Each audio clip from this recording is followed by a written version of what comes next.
Tasty আছে, tasty আছে। Cutting করলাম, হ্যাঁ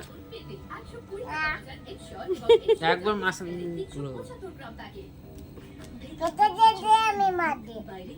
ওকে বড় পিস দিবি, ছোট পিস দিবি না, কে নিবি না? ওই খাবে। অত বেশি ক্রিম খাওয়া ভালো না তো, এটা তো আবার ক্রিমই ভালোবাসে। যা বাটি নিয়ে গা রাজা, যা বাটি নিয়ে গা।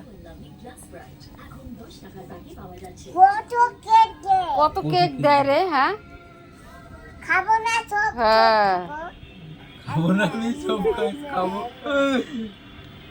আই রে, তুই এত কথা করা হলো শিখেছিস? কথা যা দে, দাদা কাছ দে। আমি একটু খাই। না না না দিলাম তো আমার না।